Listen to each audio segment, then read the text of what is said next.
come parliamo? Parliamo italiano o in francese? Français, mais je parle pas le français. Je parle pas très bien. Hein? Je suis ici avec une Fiat Abarth. C'est la troisième fois que je viens. Moi, j'habite en Suisse, à Berne.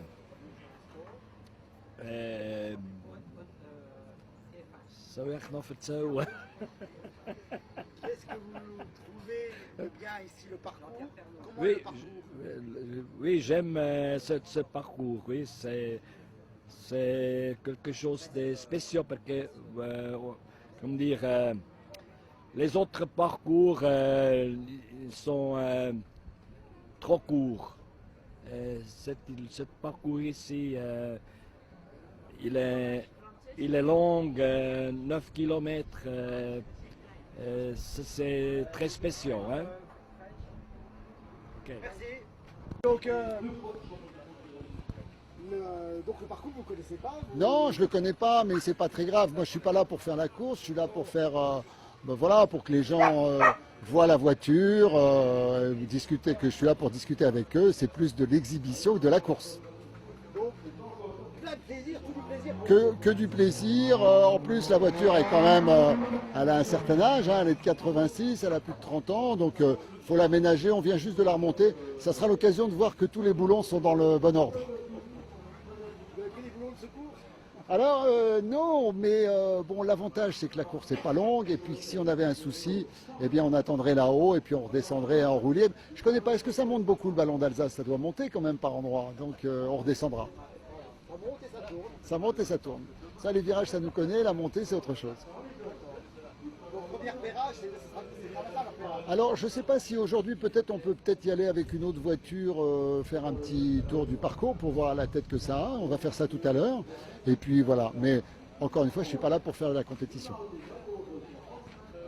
De rien.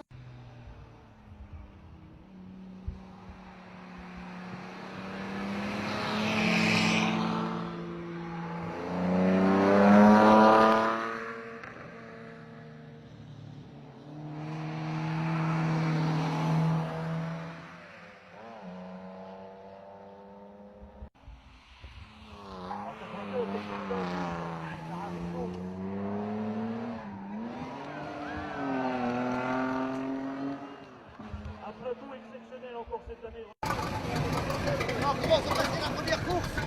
La première course? Ah, ça s'est très bien passé, c'est surtout la descente qui est la plus compliquée pour moi parce qu'il n'y a pas de frein.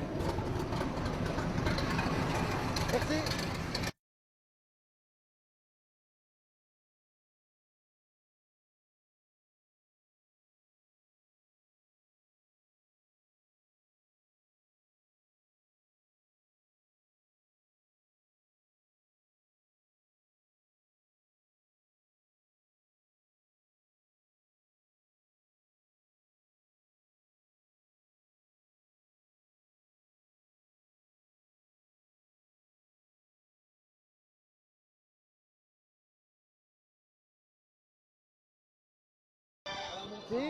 Ici au Ballon d'Alsace, qu'est-ce que vous trouvez d'intéressant dans cette montée? Bah déjà, c'est une belle montée. Hein. La partie, elle se compose en 3 parties. La première partie est vachement sinueuse. La deuxième, un peu moins. Il y a quelques pièges. Par contre, la dernière partie est très rapide. Et puis, il ne faut pas quand même jouer au cacou de temps en temps, comme on peut dire, hein, parce que ça va vite. Hein. Comme dans la dernière partie, après la jumenterie, dans la ligne droite, vous prenez combien? Oh non, on est à 200. On est à fond de 5. On est à fond de 5.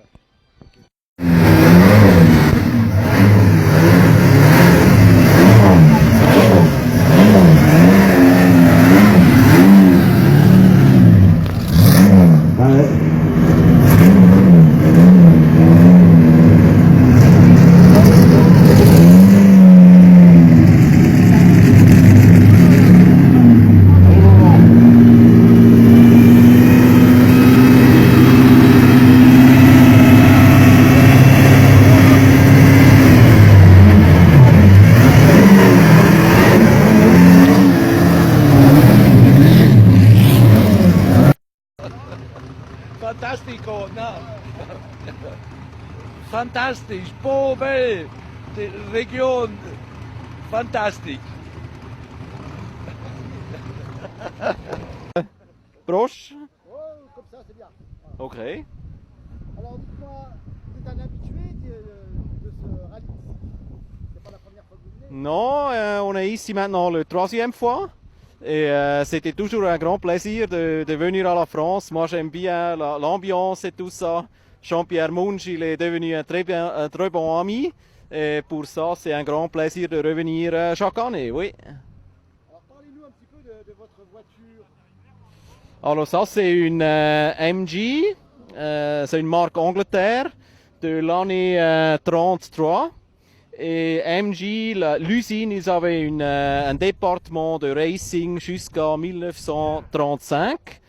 Et avec ce type de voiture, ils ont gagné en 1933 la Mille Miglia contre les Maserati des Italiens. Alors ça, c'était pour les Anglais un succès extraordinaire. Hein. Et ça, c'est une type de voiture similaire, avec moteur et boîte de vitesse tout à fait similaire, oui.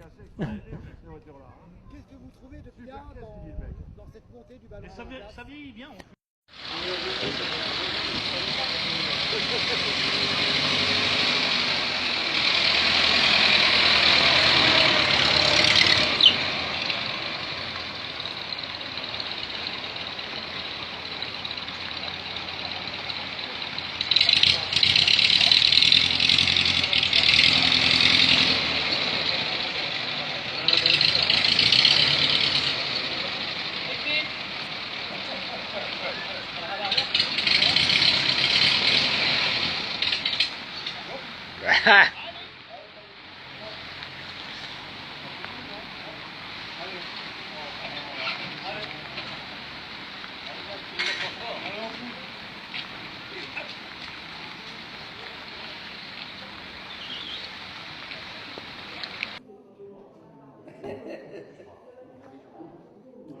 Bien, donc vous, c'est la première fois que vous venez ici Moi? Oui, je sais pas. Ça doit être- La question bête que je pose. Je crois que c'est la 4e édition Oui, que je fais.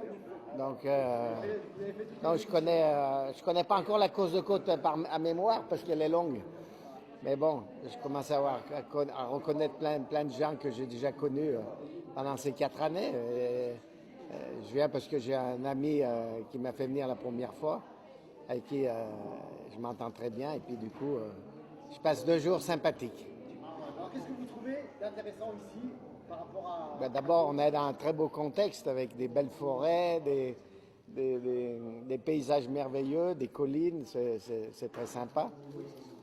On est en plein dans l'écologie puisqu'on est plein dans le vert ici. Et puis en plus, les gens sont... Vous savez, quand moi j'ai fait un sport c'est une passion. Et cette passion, sans d'autres personnes passionnées comme moi, on n'existe pas, nous, en tant que pilote. Donc, on partage des moments qui sont assez exceptionnels. En plus, là, je suis cool, j'ai le temps. Donc, on fait des autographes, on fait des photos avec les gens. Et c'est vraiment 2 moments, 2 jours cool, relax et très sympathiques. Donc c'est pas forcément le podium qui compte, c'est aussi... Ah non, moi, je dirais même que le podium, il compte pas du tout. Je m'amuse. Bon, j'ai une très bonne voiture, j'ai une 488, la dernière Ferrari, ça marche très bien. C'est vrai que c'est une course de côte qui est très vite ici, hein, dans le parti haute, on passe 200 à l'heure, donc il faut quand même être attentif. Mais c'est pas le temps de la montée qui m'intéresse, c'est vraiment d'être avec des gens passionnés comme je suis passionné. Alors justement, votre passion, il y a aujourd'hui et après, qu'est-ce que vous allez faire dans les semaines, mois et années? Moi, je vais reprendre mon boulot. Hein. Je ne suis pas à la retraite. Je suis en semi-retraite, disons. Donc, j'ai une entreprise d'horlogerie dans laquelle je passe vraiment... Moi, je suis passionné aussi bien par la côté conduite que le côté technique dans la voiture.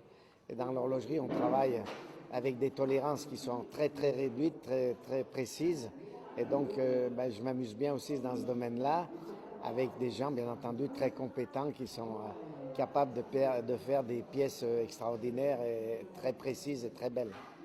Vous avez toujours réussi à allier ce côté professionnel, ces deux côtés Oui, moi, quand j'étais en Formule 1, je passais autant de temps dans l'usine que sur le circuit, parce que J'ai soif de toute technologie, des métaux, j'aime l'usinage. Et puis, bien entendu, j'aime m'asseoir dans la voiture une fois que tout est construit et la conduire. Donc, c'est vrai, quand vous êtes chez Ferrari comme chez Renault, puisqu'ils construisaient 100% de la voiture, ben, j'étais à la fois imbibé de la technologie et en plein dedans avec ma passion, ce qui est la conduite. Donc, comme on dit, on fait l'utile à l'agréable. J'avais les